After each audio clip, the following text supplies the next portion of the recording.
Hi, I'm Luke Rayler. I'm with Group 15 along with Nicholas Noak and Kerry Harris, and we had the General Motors ignition switch recall of 2014.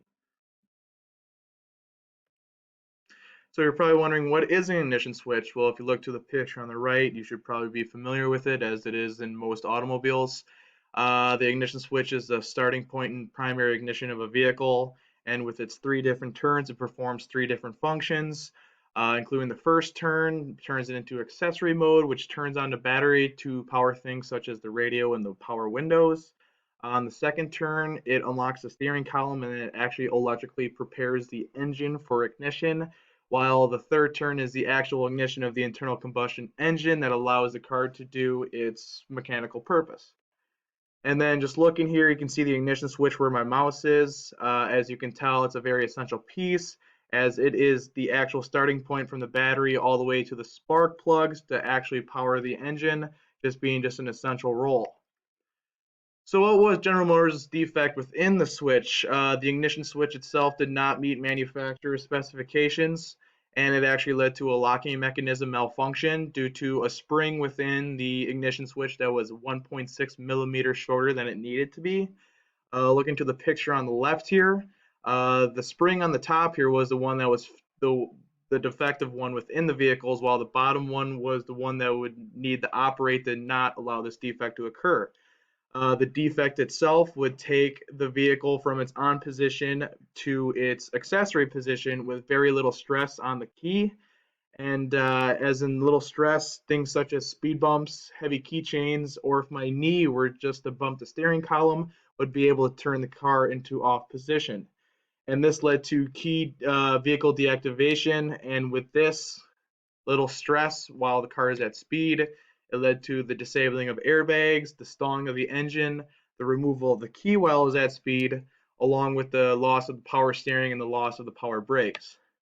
So just looking at this video here, I have no audio, my apologies, but it really shows how little ease it takes to deactivate these recalled vehicles.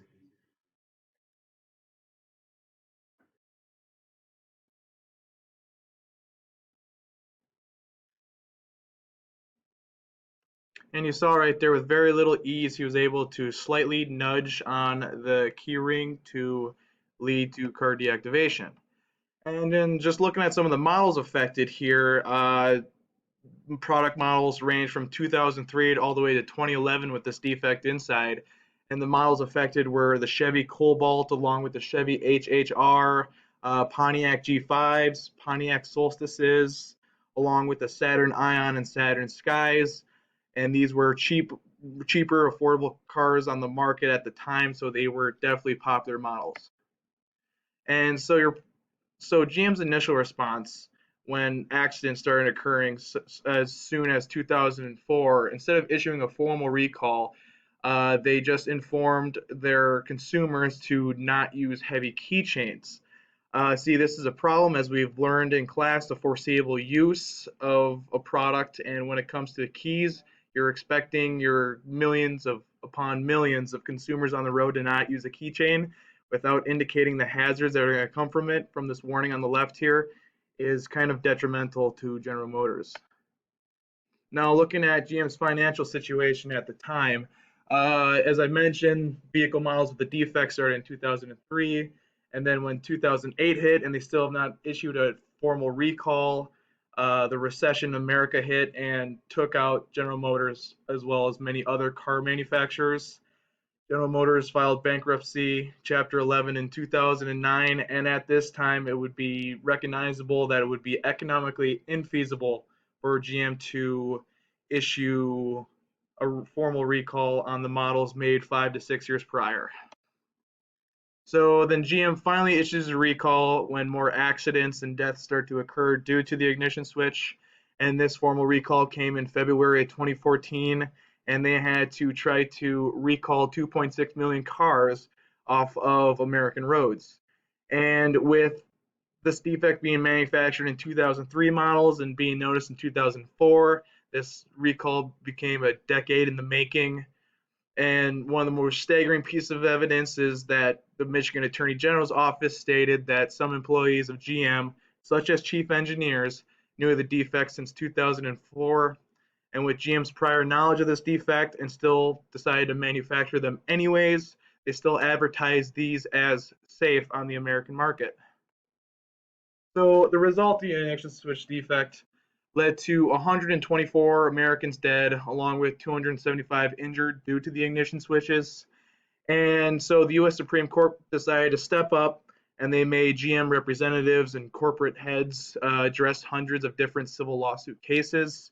And with this, they awarded affected victims and their families about $120 million. But that is just a small amount that they had to pay due to they were also in violation of federal motor vehicle standards, and they were also cited for violation of consumer protection laws. And for this is the blunt end of the citation, as they had to pay about $2.6 billion in reparations, along with 900 million of those going towards criminal cases against General Motors. So in total, General Motors had to pay about 2.7 to 2.8 billion dollars in reparations for a defect they knew all along. So our recommendations for General Motors would be to not wait to confront design defects and problems a decade after the first signs and first reports of incidents. Another recommendation for GM is design, design, design. As we have learned in class, the most effective and the most inexpensive route to product safety is through product design. GM would be, another recommendation would be to realize that the price of a recall is cheaper than a life. There was a 1.6 millimeter spring replacement in the front end of an ignition switch. In most cases, we were unable to find estimates of the total cost, but knowing this small little piece would have been very inexpensive to recall.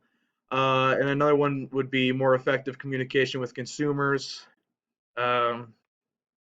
And then in conclusion, we have gone over today the ignition switch and how it's a really important aspect of a vehicle's function. General Motors had a major defect in ignition switches along with its locking mechanism. General Motors produced these vehicles with the defects for several years. GM filed for bankruptcy in 2009, along with GM finally issued a formal recall in 2014, in which they recalled 2.6 million vehicles and had to pay about $2.8 billion for a defect they knew a decade prior. And so our question to the class is, what was wrong in the defective ignition switch that resulted in the General Motors recall of 2014? A, it was missing the distributor cap. B, condenser was not connected to the spark plugs. C, a spring in the switch was 1.6 millimeters shorter than needed. Or D, coil primary windings were located in secondary ignition switch. The answer is C, a spring in the switch was 1.6 millimeters shorter than needed. Here's a works cited, and thank you very much for watching.